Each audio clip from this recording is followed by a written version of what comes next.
Welcome, everybody. Hello. My name's David Berthold, and I'm the director of the Center of Creative Practices here at NIDA. And where I am at the moment, I'm on the land of the Gadigal people of the Aurora Nation here, a land which has been a place of community and connection and creative expression for probably over 60,000 years. Land that was never ceded, and I want to pay my respects to all elders, past and present, and particularly at this time when, once again, there is a focus on the systemic violence and injustices experienced by Aboriginal and Torres Strait Islander people, along with Black lives everywhere. My very special guest today is Peter Sellars. Welcome, Peter. Hello, David. Welcome. He's from the land of the Tongva people, and this land has been held continuously since before time was recorded. And we are honoring, of course, the Tongva people, their ancestors, and of course, their future communities. And working at this moment to learn and to share. And those are our two missions in this era of history. Which you're in Los Angeles at the moment. And I want to start actually by talking about your work in very general terms. Okay, go for it. Wow. It's hard to know where to start with you, but it strikes me that theatre is always about an alternative present. And, you know, your work, whether it's been in opera or theatre or in festivals, has always been very much about the here and the now, whether it's, you know, unleashing Mozart to speak of urban America or working with living artists to interrogate the present. So I want to ask you, when you're making work, how conscious are you of the world around you? Well, I mean, you know, you're starting with the people in the room who are alive right now and living now and are bringing incredible histories with them and incredible futures with them. And so you're in the presence of, as the Buddhists say, the three times, past, present, and future are all occurring simultaneously. And the reality is we tend to be speaking in our bodies, and our bodies have been given to us by our ancestors. And, you know, you have your grandmother's, you know, left ear and your grandfather's right eye. And, you know, your body is actually not yours. It's on loan from all the people going back a long ways. And so obviously when you open your mouth, it's not just your voice coming out. It's a lot is flowing through you. At all times. And meanwhile, everything we're doing is to create a future. So the only place we can stand is the present, which is what theater insists on, is that you are actually fully present, conscious, standing in the present. And the present means present and fully present. So, you know, for me, that's just the basic job description. And you know, looking around, you know, the more deeply you look, of course, you see the past. And because the past didn't stop and it's still going on. And you look around, and if you look through other eyes, you see the future. And because the future is whatever we did today. And so that will be a future. So it's, I mean, that's the power of theater, is that you're operating really intensively across time and space. And you're moving in ancestor time, and you're moving in deep, you know, we call it science fiction, but, you know, what's the science part? What's the fiction part? It's actually just called the future. And the future is very, very real. And quite often, you know, from the very early part of your career, you were mostly working with, I guess, old texts, you might say, or even old forms in opera. And you've continued to work in those forms, but making them very much of the present. So what is it that attracts you about those old texts and old forms? Well, it's kind of half and half. Half my work is all new stuff. And because to me, there's a lot of things that never were said before and have not been able to be ever said aloud till our era on Earth. Mm. And a whole bunch of things that are still not allowed to be said aloud, which therefore we should have to say. So for me, it's in both directions. And sometimes, particularly when you're dealing with a ridiculous and political construct, which wants to announce itself as the only possibility, it's very, very helpful to bring the ancestors into the room. And, Shakespeare is really clear and Aeschylus is really clear, and, Mozart is clear, but over and over again, frequently saying something that was not allowed to be said in their lifetime. So Aeschylus died in exile, Euripides died in exile, Mozart died young, thinking he was a failure. So I actually want to acknowledge the courage that it took those people to put forward what they were putting forward.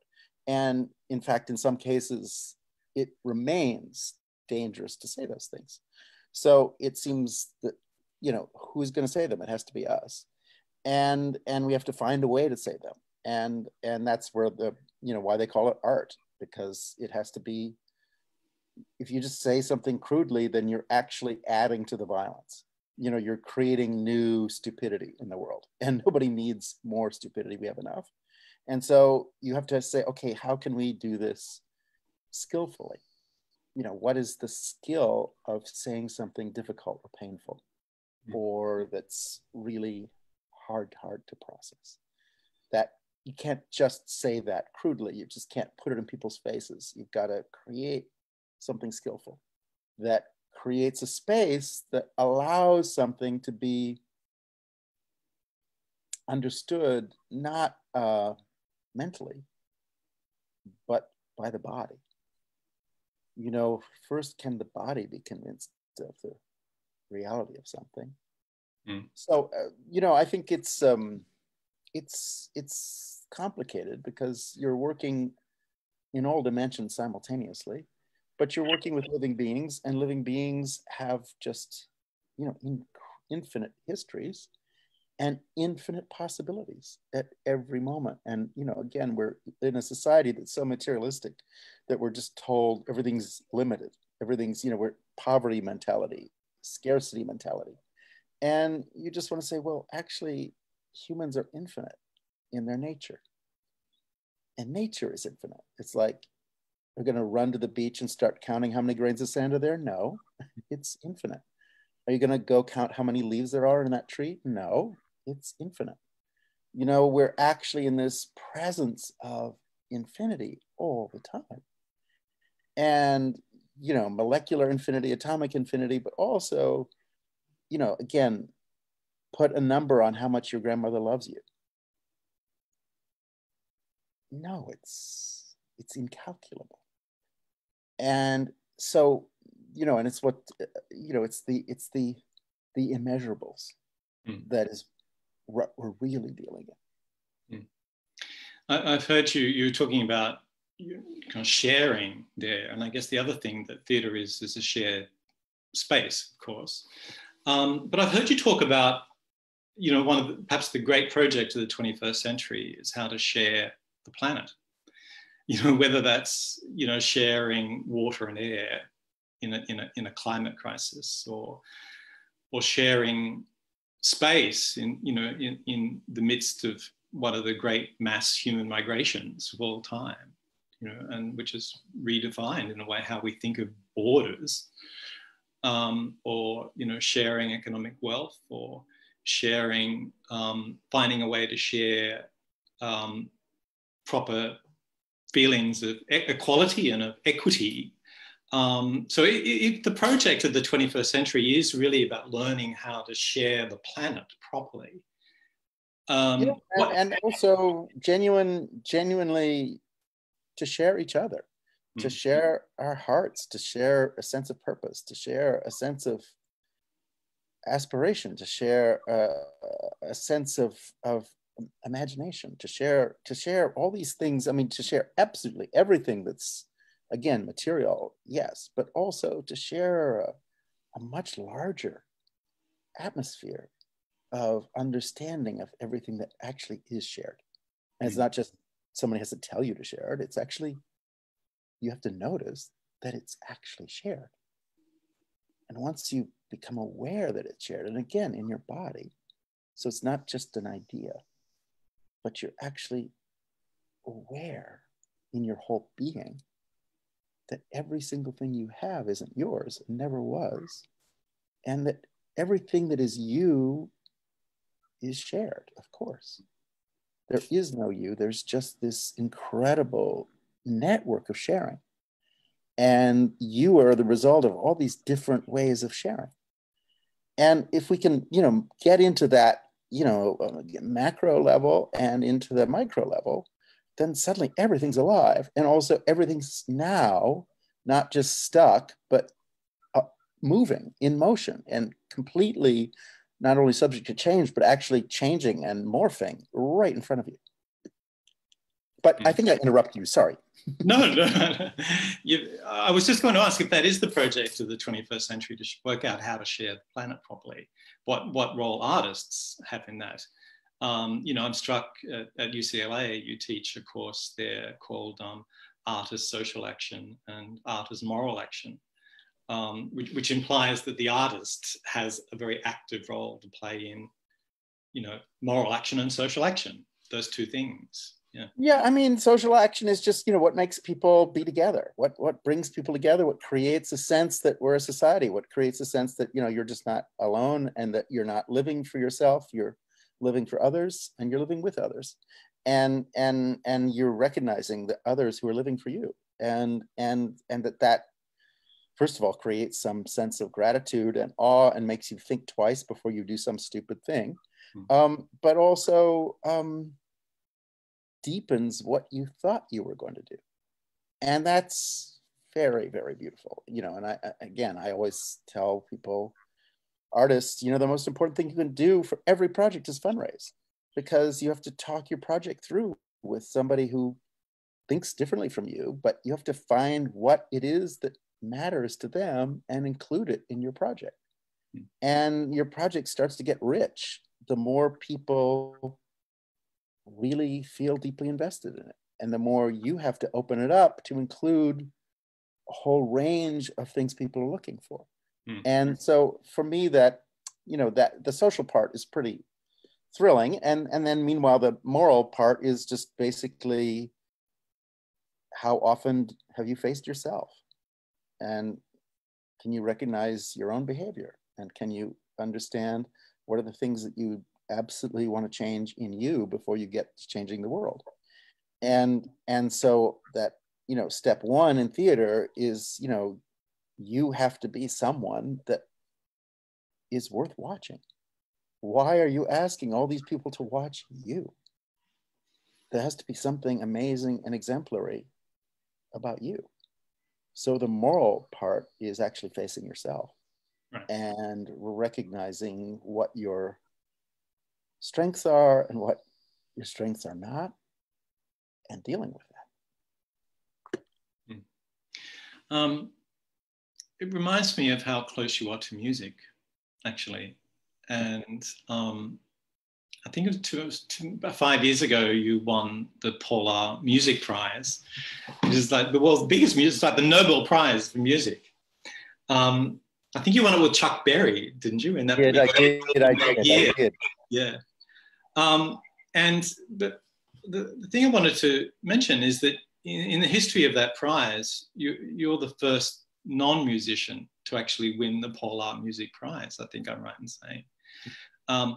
And I know your friend Simon Rattle, the great conductor, says you're one of the best musicians he's ever met. That when you're directing an opera, you actually direct from the full orchestral score rather than just a piano reduction. So music is very important to you. And so why, from your point of view, why do we need music and where do we need music? Well, music invites you into metaphysics. It invites you into something that you can't touch and that you can't limit, and that you can't, well, let's stop with the negatives. Let's go to the positives. that you can, that creates new space, creates new movement, that in fact your body immediately joins.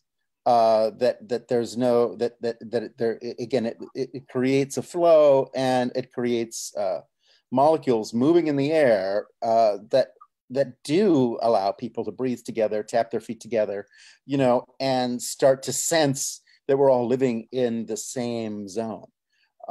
Music creates beautiful zones, and the zone is something we always are trying to enter. And meanwhile, you know, it actually provokes involuntary things. It provokes memory. It provokes involuntary imagination and kind of mental and emotional spaciousness. And what I love is a lot of music has structure. And one of the things we're always trying to do in theater is say, yes, this is somebody's personal situation, but it's also in our society a structural issue. And it's in fact affecting a lot of people. And it's not just this person's problem, but there are structural elements that we're dealing with. And can we, you know, deal with personal testimony and unbelievable specificity of what this person or this family or this neighborhood is going through, but also notice that it's not unique to them. And therefore, where's the structural part entered? That you actually have to, again, move into a social fabric, and that in fact this is a shared situation, and we all have a role to play in how we move in this situation and move the whole situation forward. And can you remember some of your early musical experiences? You don't want to hear them. Come on. You know, well, I mean, you know, it was thrilling because, you know, when I was young, every week, and, you know, there were the Beatles and the Turtles and the Monkeys and, you know, all of that. But yeah, I mean, there was an invention of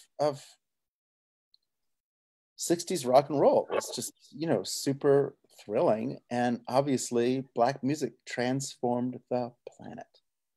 And I think that's really, you know, the 20th century, that is the story of the 20th century, but particularly the 60s when I was growing up, then you couldn't miss it. And then in the next decades, truly Black music was the one music that moved across every border on earth. And you just couldn't miss that as the reality of our lives. So so most of my youth was popular music and music that was super alive, with voices that were alive and ringing the sound of change. Yeah, I can see that in your work, and those interests have sustained you kind of right along your work. And the more I listen to you talk, the more I remember how much not only social justice, but also spirituality is a part of your work. I think you grew up as a Christian Scientist, didn't you? You could have thought. Well, you know, it's one of those weird things. David, my deal is that what I try not to do is talk about religion, just because every politician does that. It's so annoying. And it's also, for me, there's a bunch of things that actually are private and should be, you know, and you don't want to go out and sell stuff that's not for sale. But I would just, you know, and I would just emphasize, I mean, I'm really, trained in a wide variety of practices, and work a lot in Islam and work a lot in Buddhism and work a lot, obviously, in indigenous situations, because theater is about spiritual practice. Theater is a group of people acknowledging that what is moving all of us is invisible. Yeah, and that, so to me, it's just and when you're talking about the invisible actually isn't just a vague thing. It's actually there are traditions with very specific technologies of the invisible, and there are a range of indigenous technologies, you know, in different parts of the world in different situations. So anyway, for me, it's very basic that you would learn to talk about and express those things with a sense of some kind of precision and some way in which we can touch something real. And then just to say one more thing, sorry about that, but just you know, the justice part. You know, justice is really basic to being an artist. It's somebody has to make, or indeed a community has to make, a right decision. Mm. And there are just a million right decisions or wrong decisions in every work of art. And skill, and again, skill is such an important word for me, you know, is what we do as artists is skillful. And you just say, okay, we have a really difficult decision to make here, and we have to make it with skill and exactitude. And that is what justice is. You actually need to constantly stand for justice. So for me, justice is inside every gesture. Yeah. Yeah, and I wasn't really asking about your own spiritual beliefs, but the place of spirituality in your work, because, you know, I know you've made a lot of deep study, not only of the Bible, but of the Quran and of Hindu texts and of Buddhist texts in particular. You know, the place of Buddhism in your work is very palpable. It's, you know, there for all to see the interests. So, I mean. How much has Buddhism affected your work, you know, your kind of approach as an artist, do you think? Oh my goodness. You know, again,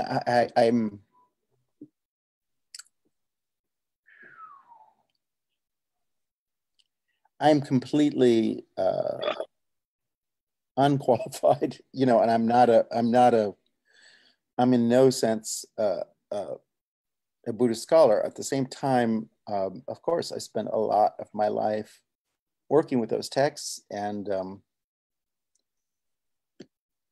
in 2 months, I'm going to put out a text that I've been working with for a long time, the Vimalakirti Sutra, which is a Buddhist sutra made that appeared in the 1st century, and where the Vimalakirti, the title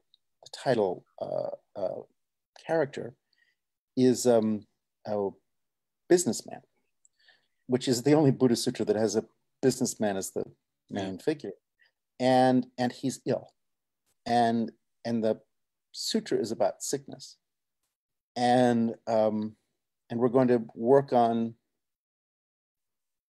with 3 performers, this 2 pages, which is about sickness and the fragility of the body, and the body that's decaying and disappearing and subject to disease, and the body that has strength and permanence. And I first worked on this text in 2011, and of course, I have to put it out right now when this virus is our teacher, and when we're learning from the virus. And in this Buddhist text, sickness is a spiritual path, and which is a really complicated way of understanding it. And if I could maybe just take another quote that I really live with a lot, is from Al-Ghazali, the Islamic philosopher of the early 11th century, who said, "Sickness is a cord of love by which God draws those closer to himself that he wants to speak with." And what does it mean that you're lifted out of life? You're lifted out of what you thought you were doing. You're lifted out of everything that you had told yourself you were. And you're brought into this other space. And meanwhile, what does pain bring to your life? And one of the incredible insights of the Vimalakirti Sutra is, Buddha's disciples all show up. Buddha says to his disciples, there's this businessman, you've got to go visit him. And then there are 3 chapters of excuses of why they don't want to visit this guy. Finally, Buddha says, shut up, go visit him. So Buddha's disciples grudgingly go to his house to visit him. And of course, their heads are so large that they can't fit in the front door. So one of the first things Vimalakirti has to do is redo the architecture of his home. And the home suddenly expands and all these crazy things happen. So Buddha's disciples can all sit there. And Vimalakirti is lying on his sickbed, and Shariputra, Buddha's main disciple, is sitting there opposite him, and everybody's silent, and it's very unpleasant. And finally, Shariputra breaks the silence by saying, okay, if you're so holy, how come you're sick all the time? And Vimalakirti explains that human beings are carrying with them so much pain, acknowledged pain and unacknowledged pain. The only way he can hear what somebody is trying to say is to be in more pain than they're in. So he can hear through their pain, or hear through pain what they're trying to express. And for me, that's a really deep part of Black Lives Matter. It's this question of, if you're not in pain, then you maybe can't hear what people who are in pain are trying to communicate. And if you're living and everything's fine, you maybe haven't noticed that people are trying to say something. And you're maybe not able to hear inside what they're saying. The layer and layer and layer and layer and layer of feeling that is there. And so this, and obviously sickness, with all honor to Susan Sontag and so on, illness is a metaphor, but it's not just a metaphor. It's a sign that something's wrong and something needs to be addressed, and something very much needs to be addressed. It's a messenger of imbalance. It's a messenger. And again, I don't mean to go all over the place with you, but the Navajo thing is understanding pain as a messenger, that you're putting your hand in a fire and immediately this message is delivered to your brain: please take your finger out of the fire, it will burn up. And so it's not just an affliction, it's actually a message. And first of all, take your hand out of the flame. Second of all, figure out what else the message is about. And that sense of understanding, and Arundhati Roy, last month talked about the virus as a portal.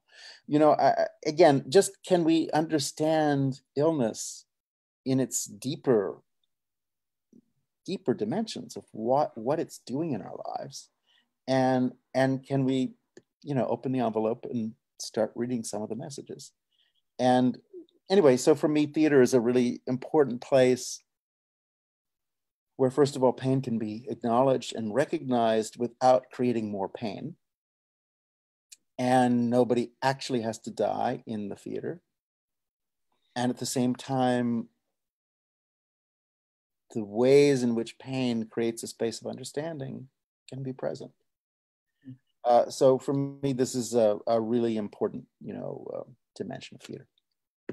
Yeah, and on that work that you're working on now from those early Buddha Sutra, how are you approaching the manifestation of that work? What kind of artists are you working with in that work? My goodness. 4 artists. Yeah. 5 maybe, we'll find out. South Indian singer Kanavya Doraiswamy, who grew up chanting and creating a sound that opens new space. a dancer, someone who can actually place their body in the full situation. And that's Michael Schumacher, who was, one of the great dancers of the Frankfurt Ballet and one of the great improvisatory artists. Again, Ganavia was also a musician trained in an improvisatory tradition. Mm. And then a man named Wang Dongling, who is the greatest living Chinese calligrapher. And he's going to calligraph the text. Michael will dance it. Ganavia will chant it. But of course, the three of them are operating in an improvisatory mode in space.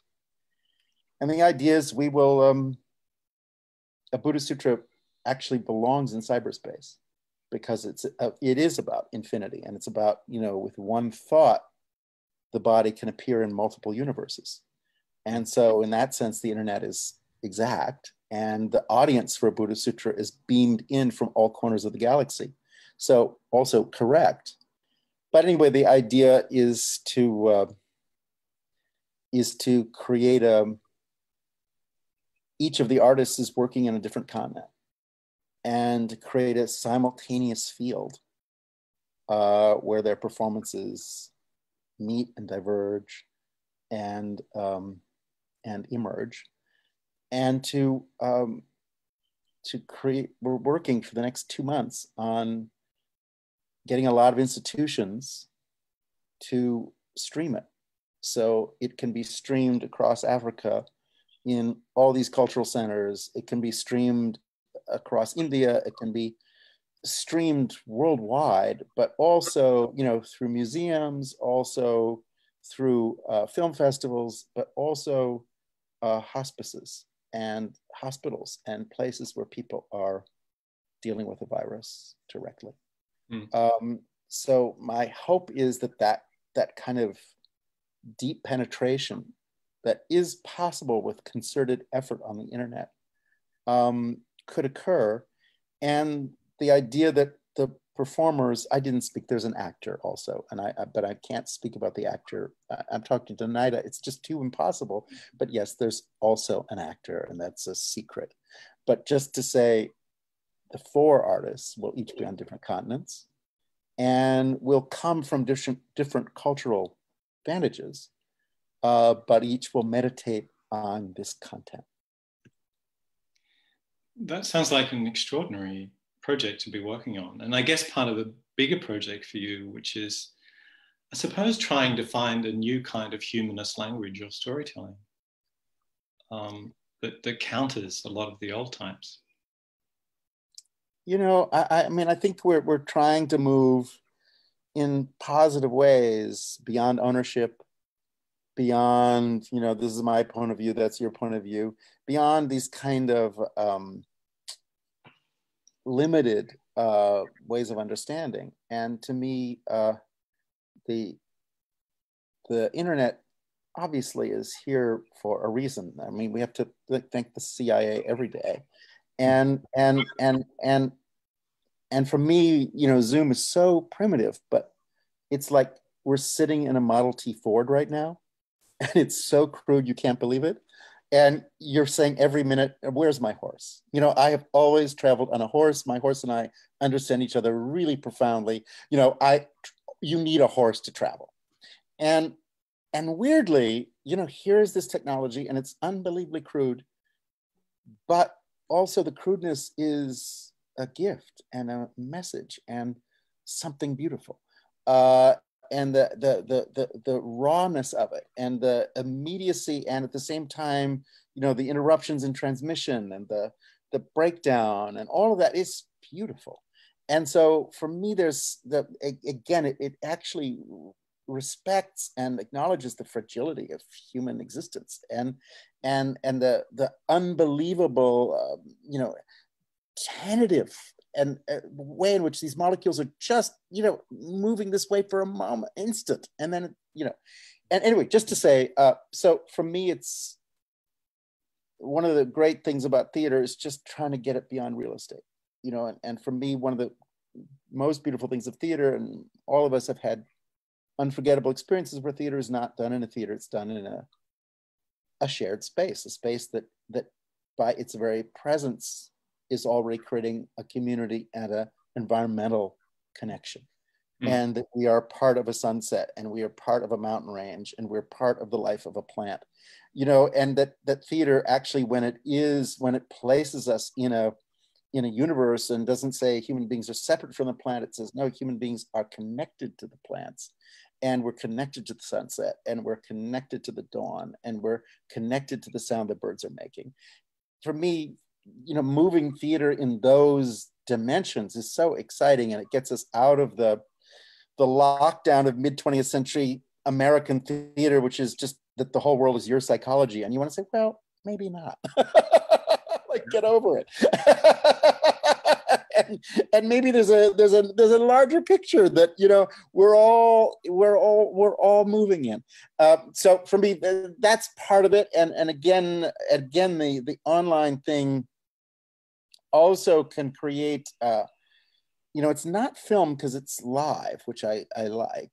And at the same time, it has the camera thing that theater also specializes in, which is large and small. That, you know, you represent an entire army by one person crossing the stage slowly. That's theater. That's so beautiful. Or crossing the stage quickly, sorry, whatever, however they cross the stage. But I mean, just to say, you know, an army is like, or as Richard Foreman used to say, you know, like those 25 paper cups are the Persian army, you know, and theater can just do that. And you can have this shift of scale of, you know, Hamlet's or Cleopatra's tragedy or grandeur are immense. And it just says, excuse me, a single human being is immense. And also a single human being is like so tiny. And what I love in a Zoom is that, you know, you can actually create this incredible scale that shifts, you know, or move away from the camera, and you get, and that is what theater does. Theater says, excuse me, in life, large things are really small. And in fact, the small things are very large. And that's something that this technology does really beautifully. Peter, there are a few questions coming through from students, actually. Oh my God, okay. And if anyone who's watching wants to shoot through one, please do so. But one question I have here actually stems quite naturally from what you were talking about. And it's a question about what kind of theatre do you imagine in the next 50 years' time? You know, you were talking there very eloquently about the digital realm. So I mean, it doesn't necessarily need to be that, or theatre being outside of real estate. But can you picture something in 50 years' time? Well, as I said, for me, the technology is so primitive right now, and what that technology will turn into is, you know, is going to be amazing, I'm sure. And I hope the person who's asking the question is going to give me the answer, because I'm really old, and, you know, like, I'm still thinking of my horse, you know. But in fact, to me, every day you're alive, you're being given the answer, and I, you know, it's that thing in the Quran that you know, everything that happens in your life is a message. And the question is, can you read the book of your own life? How skilled are you at reading what that message is? And so to me, theater is about that reading. And that reading takes so many forms. And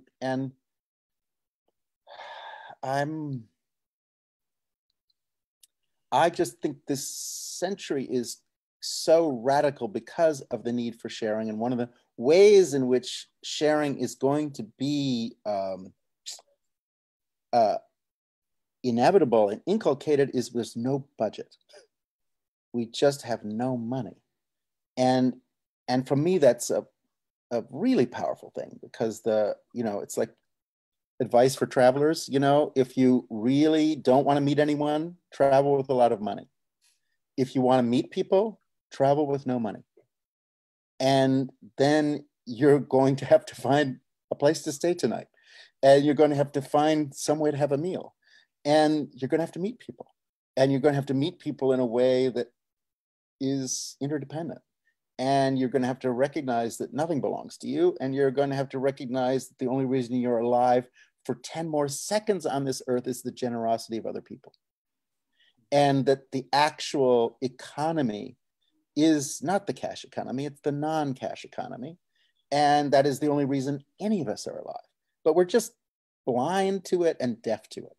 But of course, as soon as you have to do a project and you have no money, you then have to deepen your relationships to everyone.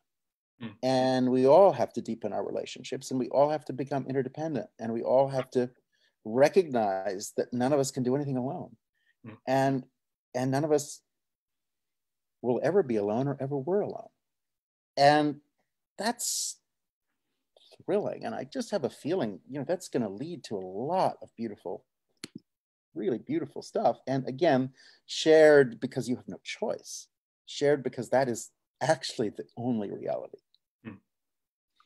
Thank you, Peter. Here's another question. And it comes from you talking about the pain in the world you were talking about before. And the question is, when the pain of the world has so many messages for us to take on, how do you motivate yourself through that? Well, again, one of the beautiful things is we have been offered pleasure and joy. And so again, when I'm working, we work in an atmosphere that is hilarious and an atmosphere that is totally, humor is something that just creates, again, refreshment and new space and new perspectives and makes you get over your stupid self. So I would just go hand in hand with it. I want to emphasize pain. Pain is, is one part of the world, but the Vimalakirti Sutra is actually also I think the only Buddhist sutra that is extremely comic text. And there's a lot of humor moving in it at the same time, and strange reversals and strange unexpected discontinuities and I think what they say is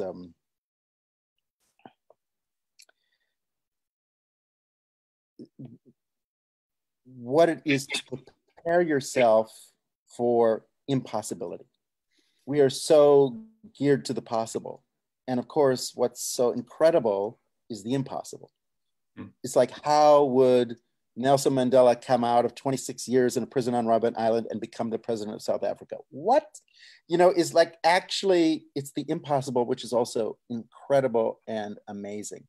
And so Vimalakirti Sutra, for example, just is all about impossibility and the impossible being, in fact, normal. And I always tell people, one of my favorite stories about John Cage, who wrote one of his late works is the Freeman Etudes. He dedicated to Betty Freeman, and he wrote it for the amazing violinist Paul Zukovsky, who's just like staggering, brilliant violinist. And the pieces were hard. It was like 2 hours of really hard violin music, and Paul gave up and said, "I'm sorry, it's unplayable." And then Irvine Arditi came along and played it. That's, I think, what we're here for. We're here as artists to do the impossible, to remind the politicians that actually the impossible is the assignment every day. And so let's actually prepare ourselves to just live with the impossible as the only possibility. And so it's that kind of spiritual exercise that we're really talking about. And I would say sickness and pain, first of all, create the sense of urgency. Most human beings are into procrastination or into saying, oh, it's okay, it's not bad yet, or I don't really have a drinking problem. And it's not till you hit the wall that you finally make changes in your life. And a bunch of friends come and say, you need help. And so for me, theater was invented as a way to bring everybody to a hit the wall place without an actual wall. And what would it be like if you're actually reaching that point where you can't keep going, where you just can't pretend that something is not wrong? So to me, pain is built into the nature of theater. It's how people arrive at that place where there must be change. And I would say it's equal for, comedy and tragedy. That is to say, the most hilarious comedy is also unbelievable amounts of pain. And so, it's that kind of tension. So anyway, that's the hope. And again, the pain is something that it's better to contemplate than actually experience, perhaps. And yet, actually, it's not until you're experiencing it in some real way that your compassion is awakened for the sufferers. And particularly when the suffering comes from a lack of justice. Mm. And so all of us have our fingers on the structures of justice. And how are we going to shape those structures once you acknowledge and feel real pain and understand the pain that injustice creates minute by minute, generation across generation? And that, again, that most of that injustice is not brief. But what does it mean that it's been so wrong for so long for so many people? It means it's not going to be fixed next Tuesday afternoon. And it means that, for example, white people have to get really creative about how deep the wrong is, and therefore how deep the right is going to have to be. Yeah. Like, to correct something, it's not just going to be, here's a Band-Aid, or here's some painkiller, or we'll neutralize the situation temporarily. It has to actually be, the word reparations is a very profound word. What does it mean to repair? What does it mean to actually repair something that's been wrong for a very long time? And as in anything, the longer it's wrong, the harder it is to address and to heal. And so that sense that what it means to awaken people to be conscious of how deep the healing process has to be. And then, while we're using big words today, I guess, let's use the word sacrifice. And I think, again, most theater was invented in a spirit of sacrifice, understanding that we're being called upon to make a sacrifice in order to make something that was wrong right. And that will not happen without sacrifice. That to correct something, there will have to be sacrifice. And sacrifice, at first you think, oh my God, because we're all trained to want to keep everything. And what does it mean when you offer? And when you offer not just your stuff, but part of yourself, part of who you are, part of your being. I think you're getting to the heart of the next question, actually. And the next question is very simple, but very complex. And the question is, what is good leadership? And you've spoken about sacrifice there, and it strikes me that that's part of good leadership, being able to sacrifice. Yeah, thank you. And again, for me, certainly just as a director, step one is just deep listening, is deep listening. Because most human beings feel that no one has ever heard them, ever. And so what does it mean to create the circumstances where somebody actually feels you heard them and where you do hear? And again, I think in theater, we're always focused on not what somebody's saying, but as in any human situation, what people are not saying. They're saying this much, but in fact, there are a whole bunch of things beyond that that they're not going to say. And you have to hear those things. And create the ear that's capable of that kind of listening. And obviously the heart. And obviously the eye. So it's not an accident that the Buddhist avatar of compassion, Avalokiteshvara, literally that name means the one who sees the sounds of the world. That is to say, in order to listen, you have to look. Because if you're really listening, you're looking to what the eyes are telling you. What somebody's not able to say, but it's in their eyes.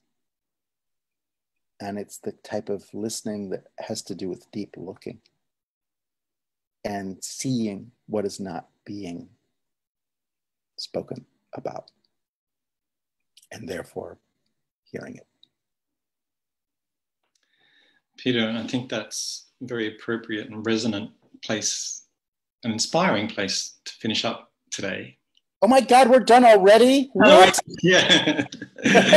Oh, we just started, and I'm dying to talk to the students and so on. If there's more stuff, I'm happy to go on for a little while. Or do you have to lock up the we need to lock up now. We might get you back though, and you can have maybe some direct chats with the students. Might be fun. Yeah, please, because for me, obviously the reciprocity part of it is all good, and I'm dying to meet you guys. I'm really, because obviously most of those questions are actually for you to answer, and I want to hear your answers.